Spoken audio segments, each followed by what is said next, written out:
I'm Sharon, and this is my mum Edna Branford. These pictures here that depict mum when she arrived in the 50s. I can't really remember how old she is, and that's an up-to-date one to this morning, actually. Useful. So my mum, Edna Beatrice Branford, was born on 16th of September 1929 on the Caribbean island of Barbados in the parish of St. Philip. She is the eldest of 5 children, 3 brothers, Eugene, John and Cuthbert, and 1 sister called Muriel. Okay. 2 of the brothers have passed away now. Okay. So there's 3 left. Okie dokie. Her mother, Lillian Innes, was born in 1904 and passed in the 90s, aged around 91. I believe she worked as a domestic back in the day. And Lillian's mother, I don't remember her name, but I believe she was a slave who worked in the fields cutting cane and was born in the 1800s. Shaky. My mum's dad, Clarence, he was born in the 1800s. Not really known much about him, but he left Barbados to find work and ended up in Panama and helped to build the Panama Canal. His name should be on the list. I believe there's a list of names that helped build the canal. So one day I want to go there and hopefully see his name on that canal. As this is Black History Month, October 2021, we are not taught our history at school. But as time goes on, you must educate yourself. So finding out the UK and Scotland had a huge hand in, taking people from Barbados and other islands and enslaving them to build up the countries is unthinkable now. Yeah, all right. Because back in the day, it wasn't a luxury cruise. So when you think about how they invaded the islands and made the babies into slaves on their own land, and then bringing them here to build up the country. In Barbados, where Mum's from, at the top of the area, on top of the map, there's a place called Scotland, and that's where the majority of the white Bajans live.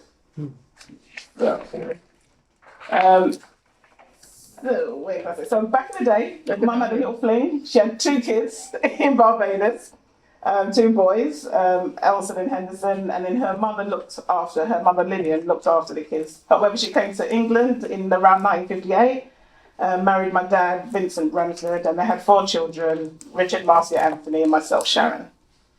She worked in numerous jobs, but the main ones I remember growing up were in Harrods. She worked for the BBC in the 70s and ITV in the 80s, 90s. And her last job at 74 in 2003 was as a catering assistant at Shell in Waterloo.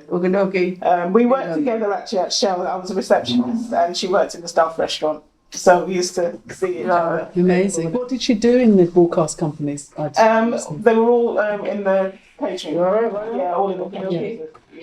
I actually went to do my work experience there when I was 13 at the BBC, which actually got me. Great. Mum never complained. She loved everyone. If she encountered racism, she brushed it off and got on with the job at hand. She had a family to provide for. And if you were black and complained, it wouldn't benefit you back in the day, because sadly this is still happening in 2021.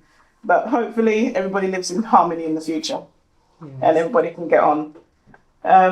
Mum would have continued to work, but they asked her to retire. I know this hurt her, but she helped look after her great-grandson, Christian, for a few years until he was about 8. And then in 2011, we noticed a slight change in her, and that's when the vascular dementia was diagnosed.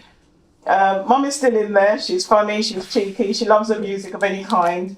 Anything with a good beat, she'll get up and dance, tap her feet, shake her hands to show that she is okay.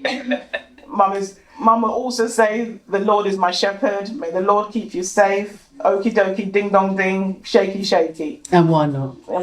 My mum is a great, beautiful soul, and was always helping people, feeding them. And I think that's where I get that from, especially with my baking, because I bake as well. So I have a little company, Bajan Bakes, which I've dedicated to my mum with her recipes with a British twist. It's been my privilege to care for my mum, and I thank God she is with me every day. Although I know it's hard and saddens me, She has dementia.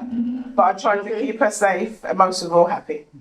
Oh, thank you so much for sharing that. Thank And actually, I can see as you're saying it that it's touching you a little bit. Yeah. Yeah, it's hard. Yeah, it's hard. But what a wonderful life, what a rich life. Yeah, And what a legacy. Yeah, she's loved. She's loved. You know, she's a one. But she's my mum, and I do the best for her. So. And it's an amazing story. Thank you so much. It's a privilege to hear it too. Thank you very much. Thank you. Thank you, Edna. Thank you very much. Okay, ding dong ding. Absolutely.